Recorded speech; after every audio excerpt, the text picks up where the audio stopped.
Charlie Defieux is marine editor and columnist for the Vancouver Sun. His column is of ships and men. Charlie, you call Vancouver your port. I do indeed, Bjorn. Why?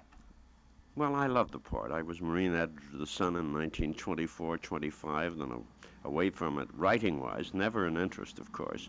And I came back to it about 2 years ago in the writing phase, and the affection is deeper than ever. Your family history, does it go back to the sea? It does indeed. My dear father, long gone, of course, he sold newspapers on the Bowery in New York as a barefoot newsboy the night Lincoln was shot. In the 80s, for 8 years, he had a tea clipper. He was master of a tea clipper running from Southeast Asia to London. And I was born in Liverpool on the Mersey. What more could you ask? But you've done many other things besides write about the sea. Oh, yes, I have. I've traveled the world over, you might say, pretty well. Never as a crewman. Oddly enough, never as a crewman, but as a passenger, as a soldier, and in that sort of capacity. Well, now when you say Vancouver is your port, there are many other ports in British Columbia, Charlie. Oh, goodness, Vancouver is not the oldest port in British Columbia. The first port would be Nootka on the west coast of the island, where Captain John Mears, for instance, built the first ship ever built in British Columbia. He brought something like 30 or 40 Chinese carpenters over from China, and they built the Northwest America, a little schooner of about 40 feet. That would be in 1780s, somewhere around in there. And that was our first port. Then we had Fort Simpson near Prince Rupert. Then we had Fort McLaughlin and Millbank Sound. And then Victoria, of course, as the Hudson Bay moved in. And then it would be Nanaimo, was a coal port. And then New Westminster in 1858, the gold rush days.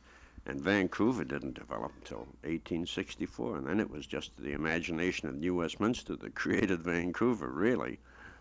Well, just how important is your port to the economy of the province of British Columbia? I'd say it's very vitally important, actually, but actually vitally important to the whole Dominion of Canada, for the simple reason that I like to think of what the BC ports mean to the export position of Canada as a whole as compared to Eastern Canada. And we have the wheat and the bulk cargoes going out of Vancouver, Victoria, of course, the vast amounts of lumber that go out from Alberni on the west coast and also from Harmac and Nanaimo. And on the west coast, too, you've got an iron port in Alberni Canal. The Queen Charlotte's port's very rarely mentioned in the papers. They have Jedway and another big iron port opening up. We have Prince Rupert, which is developing fast and has a great future. And then you have Kitimat, of course, Powell River with its vast amounts of paper. You realize we actually have, as far as paper-wise, we have huge towboats taking cargoes of 7,500 tons of pulp and paper down to Long Beach, California, for instance. You told me once that 75 cents of every dollar that comes into the city of Vancouver comes from the sea. That it does. Indirectly, if you consider our export business, our logging industry, our timber industry, our pulp industry, our mining industry, and the exports that go out through the Port of Vancouver, 75 cents out of every dollar that flows into Vancouver for supplies for the interior, for exports, for handling. All right, last year we handled about 20.5 million tons of export cargo alone, and they figure it costs $10 a ton for handling charges alone. Now, they tell me that the waterfront facilities in Vancouver are quite inadequate at the present time. I wouldn't quite put it inadequate. I would say we've been neglected for a little while, and now that there's about $80 million being poured into it, I think that's a taste of what Canada as a whole thinks of the position of the Port of Vancouver in the general economy of Canada. What can you tell us about this proposed waterfront development, Charlie? Well, the CPR have finally settled a dispute with the National Harbors Board, or the Port of Vancouver, which dates back to Queen Victoria's youth, practically. But now it's all settled. The Harbor Board are taking over Pier BC. They're going to develop it for ocean traffic. Outside of that, there's going to be great fill development so that you can have backout areas. The old days of a finger pier are gone, if you understand what I mean by finger. You must have backup space. You must have warehouse space. So we'll be having about, another 8 or 9 ships berthed there, berths available for them. And then, of course, there will be passenger facilities as well. Well, we don't have too much passengers. The only thing is, it's very valuable to us, of course. We have the P&O Orient line, which bring in the Oriana and all those other ships, and they must have a decent place to land in. I've traveled all over the route pretty well, and it means a lot to a tourist passenger to get off near the heart of the city and to have a nice, comfortable place to get off his ship, and we haven't got it at the moment. How would you say your port compares to the other major ports of the world, Charlie? We are in the top 10, I would say that. The greatest port in the world, well, is it Rotterdam or is it London? And then, of course, you have Yokohama. We had great to do here in Vancouver last year with 18 ships or something lying at, 8 ships lying at anchor, or 10 ships waiting grain cargoes. I won't go into that.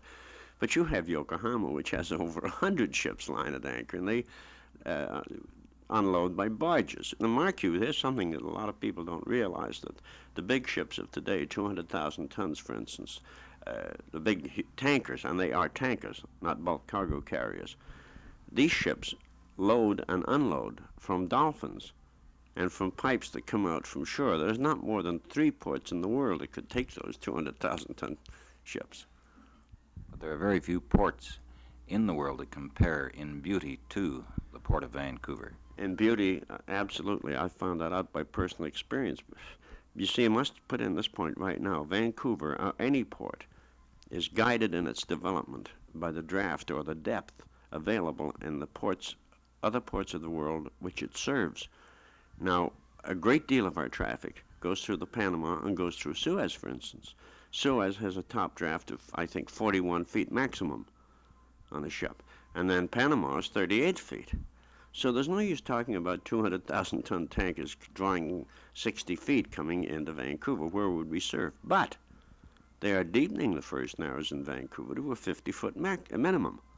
And if you add to that a 12-foot tide, you have a 62-foot draft. So we can still take these things.